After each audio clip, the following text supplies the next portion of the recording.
Ini terjadi karena perkawinan paksa antara Indonesia dengan Papua PPRA 69 dan melahirkan ini. Kami hilang kata-kata. Lah ini memang Papua, Aceh, Timor Leste ini memang sudah ada semacam pemikiran untuk jadikan ini sebagai tempat latihan. Dan tidak apa-apa itu kalau hanya ya latihan saya, tapi dibunuh orang. Aduh, kalau kami orang Papua sedikit saja. Jadi pakai itu hermeneutik curiga ya. Semua wacana-wacana, semua tentang pembangunan aturan-aturan ini mesti ada dibaca itu teliti betul, aturan ada, implementasi program ada, di bawah itu betul-betul ke target. Kalau target itu sesuai dengan kebutuhan, masalah berangkat dari masyarakat sendiri atau ya kebutuhan yang ditetapkan oleh pihak pelaksana, termasuk itu kebijakan pembangunan yang dilandasi politik bias, itu penguasa bias, migran bias, transmigrasi. Itu selalu percaya dengan anak-anak Indonesia masih di TK, masih mungkin harus dapat terjadi perubahan pemikiran Indonesia. Saya kadang-kadang Indonesia harus berefleksi, pembersihan ini, berpikir militeristis, feodal ya, itu pakai pendidikan bagaimana itu. Memang saya kira diskusi kritis harus jalan di tingkat kelompok itu. Jadi saya kira termasuk anggapan-anggapan orang Papua sendiri bahwa kami baik, kami bisa, ya itu penting, tapi harus didasarkan atas sejarah kritis juga ya, pemikiran-pemikiran bahwa orang harus bicara masa depan, bicara masa lalu dulu. Apakah kami orang Papua ini bisa selesaikan semua masalah atau kami perlu orang? Kalau kita perlu orang, kami perlu orang yang bagaimana? Pertama kami harus lihat kami punya sejarah lagi, apa yang kami sudah jalani. Terus kita punya sukuisme ini bagaimana, kelompokisme ini bagaimana kita tidak jadi eksklusif secara fisik juga, tapi secara kultural. Terus bagaimana kita lihat orang dari suku lain, bangsa lain yang tangkap kan punya sejarah penderitaan itu, dan itu menjadi miliknya dan berjuang bersama kita. Itu orang asli Papua. Situ saya sebut Pak George Adi Condro, Karmel Budiarjo, itu orang asli menurut istilah saya. Tangkap jiwa, gelora, ratapan. Jadi ini contoh saja. Orang Belanda, tentara yang datang di Jawa tahun 48 terus dia gabung dengan Tentara Nasional melawan Belanda. Dia yang bikin buku, dia patahkan mitos bahwa Indonesia dijajah 350 tahun. Dia tidak itu. Dia orang Belanda, tentara Belanda dikirim tahun 48 perang lawan Indonesia tahun 40-an, dan dia tidak pulang. Waktu saya di Belanda, waktu dia datang, jadi mereka cerita tentang dia, tapi saya baca sedikit tentang dia. Ini orang Belanda yang penjajah, tapi dia mengerti bahwa kebijakan ini, perlakuan ini, budaya ini, kultur ini sangat tidak manusiawi. Dia tindis semua yang manusiawi. Jadi dia gabung, dan dia balik. Jadi kelompok muda tadi ya. Saya kira itu kami perlu pendidikan banyak di situ, karena memang kami terstigma berat. Saya kira koran-koran di sini, saya kira memang kami macam divonis ya oleh sistem ini. Macam dulu ada si Mukhtar Tabuni, pemimpin dari KNPB misalnya, dibunuh. Dia anak yang saksikan mama bapaknya dibunuh di depan dia punya mata. Tidak sangka bahwa dia akan dibunuh. Jadi kami coba dapat keterangan dari polisi bahwa dia harus diamankan. Kami diskusi berat di sini. Itu anak, karena orang tua dibunuh tahun 77. Besok dia sudah dibayar. Jadi kami semua menangis lagi. Itu bisa bagaimana dialog dengan orang lain yang punya perjalanan yang sama. Itu kelompok-kelompok seperti Ahmadiyah itu bagaimana, orang Banten sendiri kalau ke Jakarta bisa ngomong dengan orang di situ bagaimana. Jadi kami jadi itu basis sosial ya, orang Papua ini harus aktif untuk buka diri, pemahaman tentang manusia sendiri, bahwa di dalam kita ini kan ada yang baik dan tidak baik, yang jahat dan baik, terus ada destruktif ada, tapi konstruktif juga ada. Jadi bagaimana kita memanfaatkan semua institusi sosial kita, keluarga, gereja, adat ini manusia ini, kita orang Papua ini kan sama dengan manusia lainnya, terlahir dengan kecenderungan untuk berbuat baik, tapi juga jahat juga ada. Jadi kalau sistem ini terus membuat kami, jadi sistem ini tidak tolong kami mekarkan hal-hal yang baik, yang memang sang pencipta sudah kasih. Jadi bagaimana kami perkuat kelompok-kelompok kritis, harus mulai dengan pendidikan sejarah apa yang sudah terjadi. Jadi kita pikir waktu itu mau bikin semacam buku sejarah dan mau supaya buku sejarah Papua yang ini diajar di sekolah-sekolah. Saya bilang Papua Merdeka itu nanti urusan kayak 100. Kita orang Papua itu mengalami satu proses di merasa kita terkurung untuk selamanya begitu. Jadi di kampung-kampung saya dalam kunjungan pastoral itu, orang bilang, ini kami, Indonesia sudah jaga kami di semua sudut jalan ini. Jadi ke atas tuh, di mobil itu tentara punya mobil, dibawa ke penginapan dari tentara, ada makanan dari kios dari tentara, jadi terus pulsa beli dari tentara, ke tempat kegiatan pakai tentara. Sampai pulang dorang yang urus.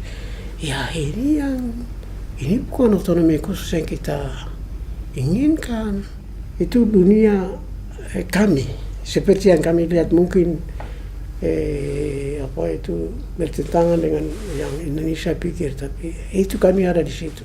Dan saya kira ini narasi kami. Ya saya selalu percaya itu kepada anak-anak muda, kepada anak-anak kita. Mereka dapat pendidikan yang baik, pendidikan lebih demokratis, yang tidak nasionalisme buta, ya saya kira itu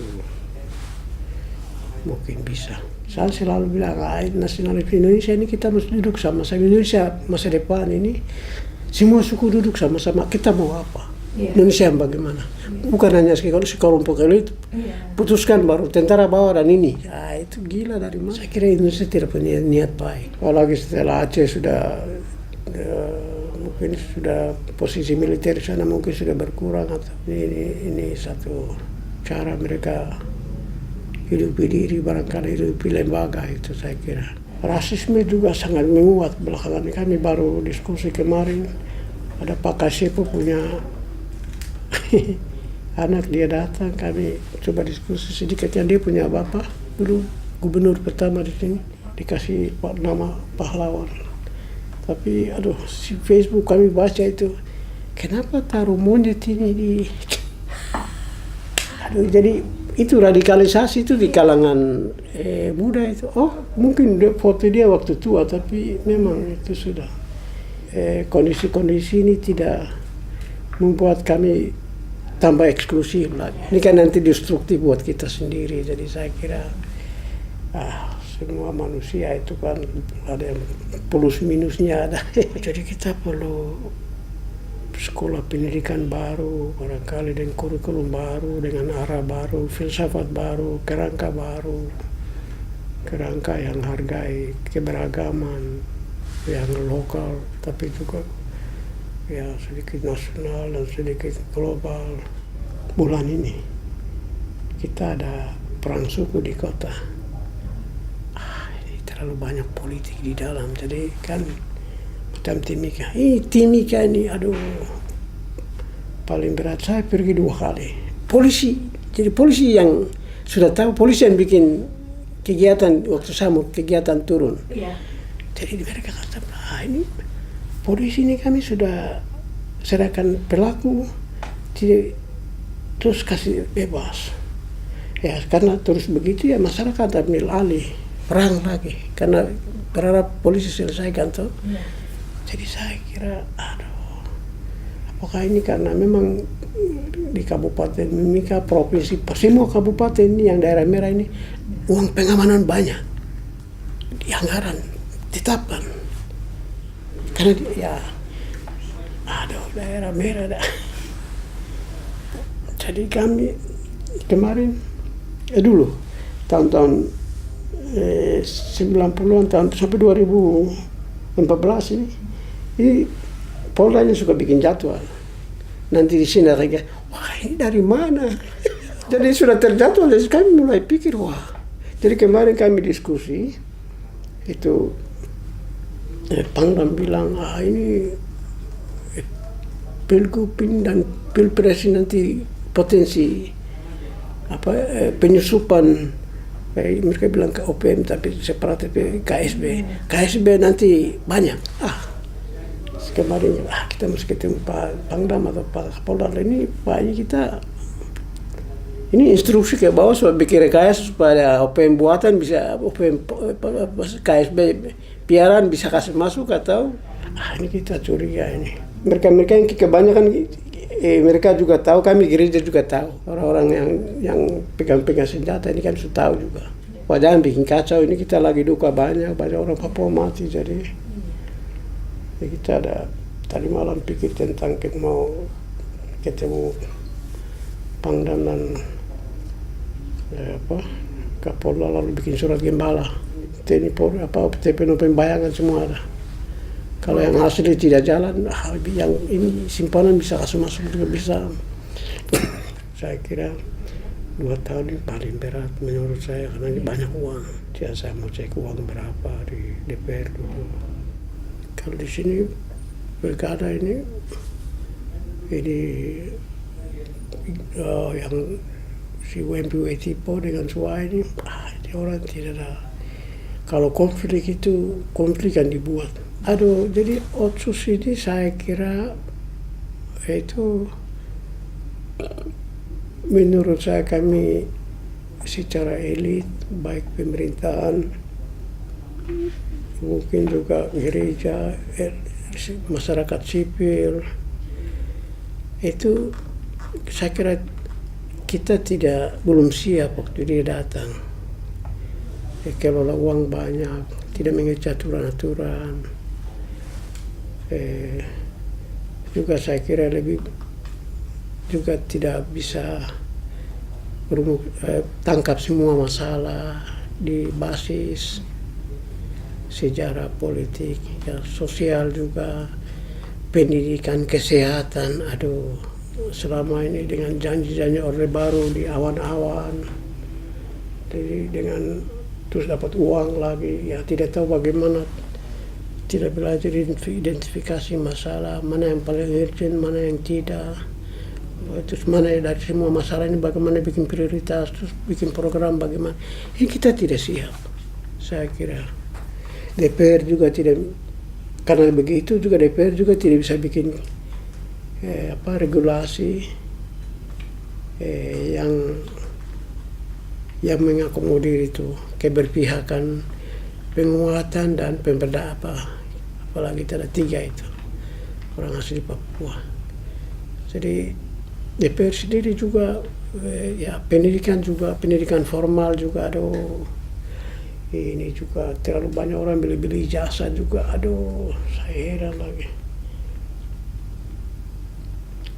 UGM, UI bikin kelas 1-2 hari, 1-2 minggu kasih MSc, aduh, Unhas, aduh, Orang tidak pada tiba-tiba sudah ada doktor, hukum, aduh. Jadi kami dibuat kacau semua ini, seluruh sistem ini. Jadi begitu, terlalu banyak orang bergelar, tapi ini gelar dibeli semua di jalan-jalan. Tapi dengan begitu karena sudah orang ini SDM sudah siap, SDM sudah siap bagaimana?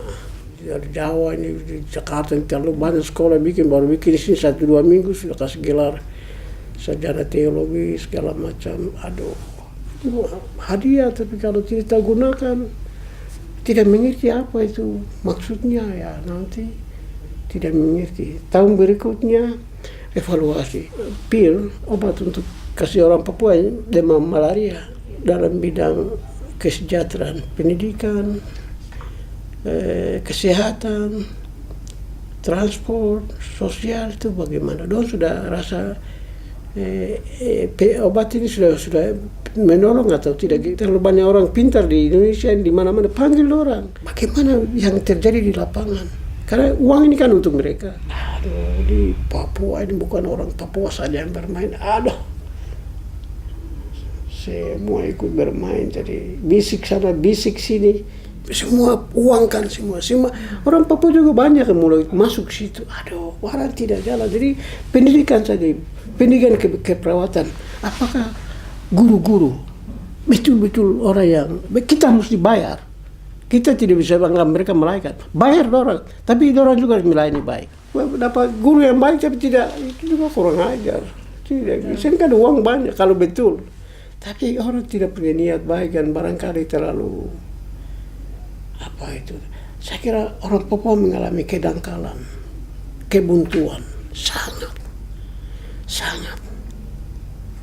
Itu krisis orang Papua yang terberat tuh. Itu beda, menurut saya itu beda sedikit dengan kami orang Papua sekarang dengan orang Papua tahun 60-an. Mungkin mereka sedikit, tapi saya kira mungkin mereka dapat pendidikan agak baik sedikit. Kami sekarang ini saya sering bilang gelar 1 meter di belakang, 1 meter juga di depan, terlalu full, tapi apa? Tidak ada. Itu tuh kita sudah di dunia di awan-awan, itu tidak menginjak bumi, tidak bisa lihat realitas. Dia kemarin orang mati ini, asmat ini terlalu banyak. Jadi bulan September Oktober tahun lalu 2007 itu ada 94 meninggal orang di dalam 2 bulan di Nduga. Dulu 2015 Oktober Desember ada sekitar 65 orang di tempat yang sama. Ada 94 orang tahun lalu Desember. Terus di Paniai, di Deyai ada 100 lebih anak meninggal. Aduh, kami bangsa ini akan punah. Setiap hari orang mati. Setiap hari. Sama kita orang Papua memang dangkal. Titik. Sudah buntu sudah. Lingkungan itu juga terganggu. Ada terlalu banyak pengaruh. Aduh, juga betul juga Raskin itu semua masuk. Tadi saya kira Papua ini dijalankan oleh oleh arahan-arahan kebijakan insidentil yang dirumuskan oleh intelijen saya kira. Kebanyakan tidak masuk di akal. Presiden Jokowi datang, dia hanya cover up tentara permainan di sini. Tidak pernah buka, tidak pernah sedikit pun singgung tentang kekerasan negara di sini. Kebijakan ini banyak menipu. Kami bilang Jokowi itu bagus promosikan pembangunanisme, tapi minus hak politik, ya itu minus hak asasi manusia. Dan saya kira bagian itu dia kasih ruang ke tentara bermain. Itu orang itu, aduh. Saya sering bilang itu tentara polisi yang datang ke sini itu datang dengan Pancasila tapi minus ketuhanan yang Maha Esa dan minus kemanusiaan dan minus keadilan sosial. Jadi 3 sila itu dong kasih tinggal di laut di mana tuh. Kan waktu kami ketemu Presiden SBY ini, kita cerita begini, semua dia bilang, tadi tidak sopan. Nah, ya kita bicara apa adanya. Saya Pak Yoman, kita berapa pendeta yang bicara ya apa adanya. Semua orang tidak suka kami. Jadi dalam sejarah gereja itu selalu ada sejarah di mana gereja itu bisa nyatakan kondisi di mana sistem gagal.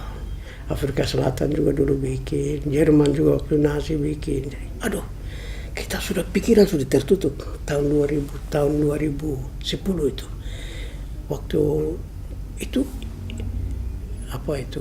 Menteri Dalam Negeri mau kendalikan definisi orang asli Papua untuk kasih masuk dia punya orang di MLP. Jadi menurut kitab suci kami itu gereja, pemerintah itu Allah Tuhan untuk membawa kebaikan, kemakmuran, membawa harapan, untuk menyentuh yang tersingkirkan dari yang tersingkirkan. Tapi dalam pengamatan kami sebagai gereja, pada hari ini kami nyatakan bahwa gereja ini gagal. Kami baca di depan sini, di gedung DPR, gereja ini gagal, pemerintah gagal total. Terus kami bilang, kami sebagai gereja di tanah Papua, kami juga mohon pengampunan kepada Tuhan karena kami tidak jadi suara Tuhan. Kami baca di sini, semua orang tidak suka. Pak Presiden orang baik, betul-betul bisa jaga. Kan dia sering pidato waktu itu, menjelaskan masalah Papua dengan hati, dengan pendekatan kesejahteraan. Saya bilang Bapak Presiden ini sama seperti kami ini, gereja juga. Kita sehat sepikir, berangkat dari Bapak punya dasar, mandat negara, undang-undang, Pancasila. Kami juga dari kitab suci. Jadi kalau tafsiran kami beda dengan Bapak punya, itu kita mengerti saja. Kami bergerak di kami punya, tapi manusia yang kami layani sama. Dalam pengertian kami, kita punya, ini NKRI punya presiden itu satu, Presiden SBY. Tapi yang pidato kami dengar, selesaikan masalah Papua dengan hati, dengan damai, kesejahteraan. Itu menunjukkan kami. Tapi Pak Presiden sampai di lapangan tuh 2 hari lalu di operasi ini. Itu OPM dia tinggal di sana, dan Koramil ada di bawah. Koramil bisa bunuh OPM itu, tapi kasih biar. Operasi, satu mama baru melahirkan lari, mati sama-sama saat lari. 60 orang mengungsi. Kami tanya karena apa yang Pak bicara itu tidak dieksekusi di lapangan. Jadi berarti ada presiden-presiden kecil di tengah-tengah. Dan di situ dia bilang Pak Pendeta. Saya bilang memang, dia bilang, dalam kita punya negara ini ada kelompok ultranasionalis, kelompok yang tidak mau dialog, kelompok yang mau sentralistis. Saya tangkap di situ. Ini menghambat pembangunan. Saya kira sistem kesehatan, pendidikan ini terlalu tidak menolong kami. Macam kemarin pernyataan dari Jenderal TNI itu Muldoko, kirim TNI, ajar masyarakat nomaden itu untuk bertani. Ya, saya pergi ke Jerman untuk ini, saya kira 2000 tahun. Jadi saya kira orang berbicara tidak pakai logika. Kalau secara politis itu memang ini solusi lain tidak mungkin. Indonesia harus kasih sejarah baru, arah baru kepada, tidak usah yang sekarang ini. Kasih anak-anak Indonesia yang baru lahir sekarang ini, bahwa negeri ini orang punya, dengan bisa didialog dengan WDWP. Itu selamatkan orang Papua, selamatkan negeri, saya kira. Kalau tidak ini kami punah ini, kira Indonesia harus terbuka, Indonesia harus gentle. Dia bisa dialog dengan Aceh, GAM. Kenapa Aceh bisa? Kenapa kami tidak bisa? Kenapa Papua tidak bisa? Dia mesti jelaskan ke dunia, ke kami semua. Supaya kami mengerti. Indonesia masih bermain-main, saya kira. Itu Indonesia sedang menipu diri sendiri. Saya kira dia sedang menipu generasi. Bisa jelaskan kepada dirinya sendiri, kepada anak-anak, cucu-cucunya. Pancasila ini bagus, tapi itu harus diimplementasikan dalam kebijakan konkret, politik, hukum, hak asasi manusia. Itu baru Pancasila ini ada gaungnya, ada dia punya kekuatannya. Orang, ini Pancasila, orang bisa hormati. Kalau tidak ya, itu hanya bukan tayangan, tapi mungkin sesuatu yang ditaruh di depan tuh ini. Tapi saya memang berharap yang negara ini sudah berapa tahun, 70 lebih tahun ya. Sudah saatnya negara ini berefleksi. Oke, dia sudah coba selesaikan dengan, dia sudah hilang Timur Leste, bagus. Dia mesti, terus Aceh dia sudah selesaikan, bagus. Ya, apa yang dia bisa belajar dari dua pengalaman tuh? Hadapi Papua sekarang. Papua ini krisis berat. Yang kedua itu di Aceh dulu ada GAM. Di Papua berdialog dengan siapa? Sekarang ada UNMP. Jadi Indonesia tidak ada alasan Presiden Jokowi menunjuk seorang yang bisa lobby, bisa komunikasi bahwa Indonesia itu sudah dewasa, sudah matang. Kalau Indonesia selalu klaim demokrasi, harus tunjukkan dengan Papua. Dia berdialog, duduk bersama dengan UNMP. Saya kira Papua jadi test case untuk Indonesia yang selama ini sudah militer sudah kembali ke barat. Papua itu test case itu untuk Indonesia punya demokrasi.